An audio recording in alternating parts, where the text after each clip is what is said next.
My boyfriend has beef with his kid's mother and told me I can't come for Christmas but told me to leave the expensive gifts and my dog for his kids. Now I'm thinking the only gift he deserves is a breakup. Posted by you/AnySwimming2309.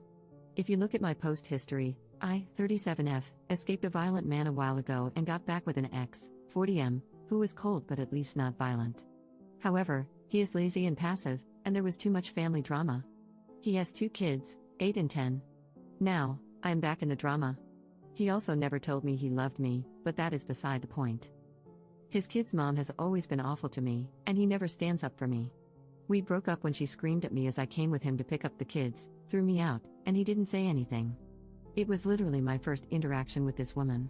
There is no history that I know of. I don't recall ever meeting this woman, let's call her Susan, 39F, before I dated Phil, and to my knowledge, I have no mutual friends with her except my hairstylist, who is a nice woman. She honestly freaked me out, coming at me screaming during our first meeting. They have been divorced for 7 years, so it's not like it's new. Anyway, we are back together, and initially, I was invited to his Christmas dinner. I grew up in a cult and have no family since my disabled mother died. He knows this. Now, Susan is insisting that he cannot see the kids at all if I am there, so he asked me to find something else to do on Christmas.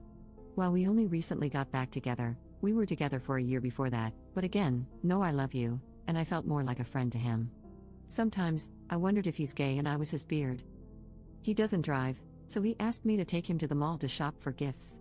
I bought expensive gifts for his kids. He wants me to take him grocery shopping, leave the gifts for his kids, and leave my dog so they can play with her, but then go away until they are gone. A friend kindly invited me over, so we are going to hang out, and now he says I am being dramatic and selfish when I tell him I am just going to get my money back for the gifts. Should I return the gifts or not? Edit.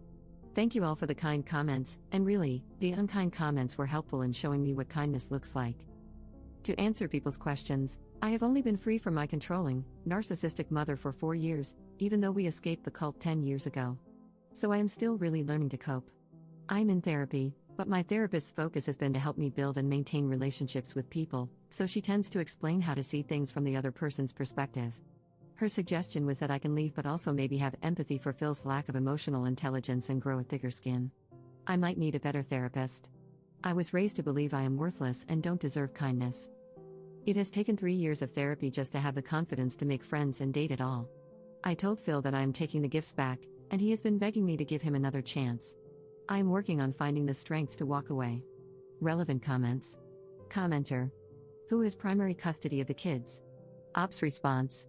Susan has full custody because Phil was involuntarily hospitalized during a manic episode a few years ago, before we met. She painted him as unfit because he's bipolar, and he's afraid to go to court. He also only pays child support erratically. Update 3 days later. I was shocked that everyone said my boyfriend was wrong. I really thought most people would be team baby mama and tell me I'm awful for not cooperating with being asked to leave expensive gifts and my dog for Phil's kids on Christmas, but leave the house, as I was not allowed. Because that's what most of my friends, okay, I have 5 friends, told me. They said relationships require work and compromise, and that Susan and the kids must always come first. They even suggested I help cook dinner for them. Most of my friends are actually my late mom's friends, women over 60. I started therapy when I was cripplingly shy, and to defend my therapist, it's only thanks to her that I stopped sitting alone in my house, totally isolated, and learned to connect with other people. While I appreciate the suggestion to be alone for a while, I have been super isolated most of my life, and dating again was actually huge progress for me that we worked on for months. I told my therapist that Phil crossed a line and that I don't want to save my relationship with him or my friends, I want to improve my self-esteem. Her emphasis has always been on avoiding isolation at all costs and learning to endure other people's imperfections. She agreed that this Christmas incident was really bad. I am still processing all of this. I am surrounded by people who encourage me to be a doormat, and I am still shocked by what others thought. I really believe that Phil and Susan were right, and 48 hours is not enough time to process that maybe my whole worldview is totally messed up. I went to my friend Mary's house and realized that she's maybe my only real friend. She didn't judge me, told me Phil is nuts, and we had a great time with her family. I left my dog with a neighbor since her oldest is nonverbal and can be unsafe with animals. I sent Phil a Venmo request for the money I spent on gas and gifts, and he paid it. Phil threw Susan out at 2 p.m. and begged me to come home. I got my dog back from the neighbor, took out the cheapest gifts, And he made his kids thank me and play with the presents, which felt very awkward as he tried to beg them to engage with me while they were on their phones. We hung out with his kids for an hour. Susan came back and refused to get out of her car.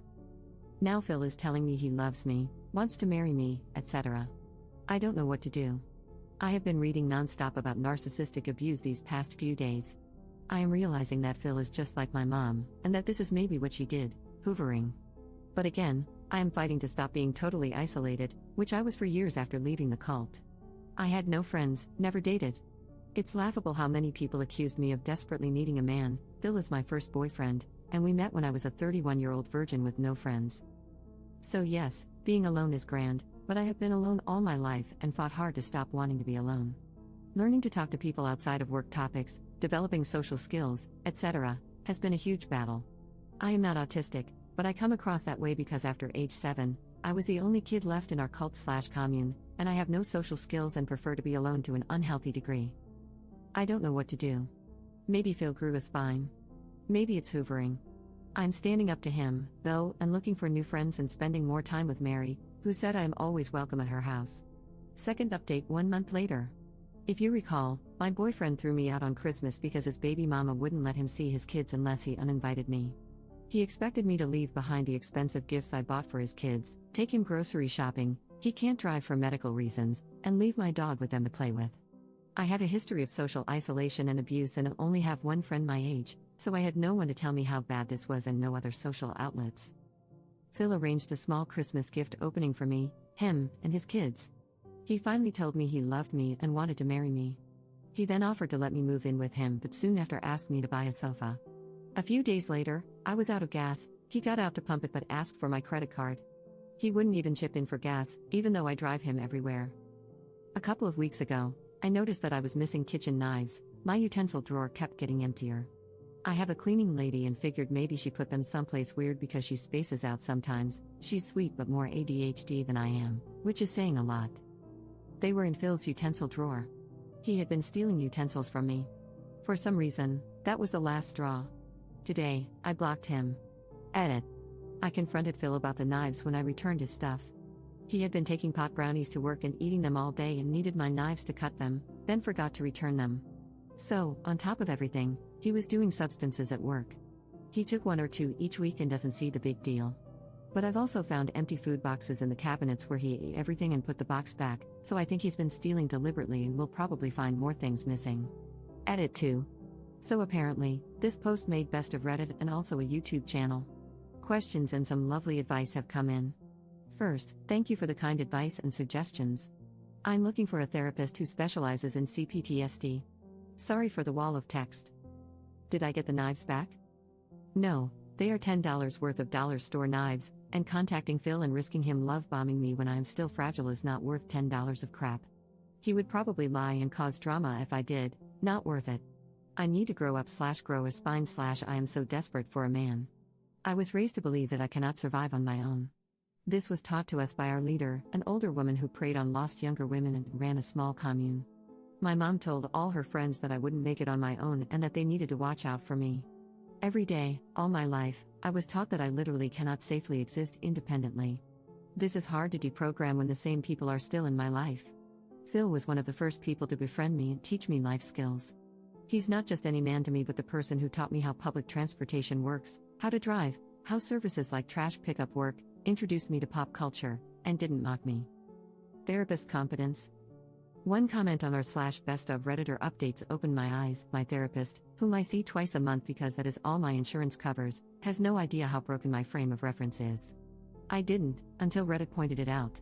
She mostly treats people with BPD and tells me I'm catastrophizing and blowing things out of proportion when I complain that my boyfriend is cold or that a friend criticized my party in front of other people.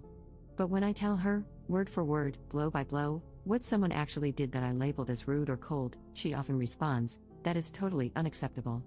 I don't think I have explained to her clearly how bad these people have acted because I didn't realize how bad it was. I thought these were normal problems, so that's how I framed them to her, causing her to think I'm a whiny baby. How broken my frame of reference is.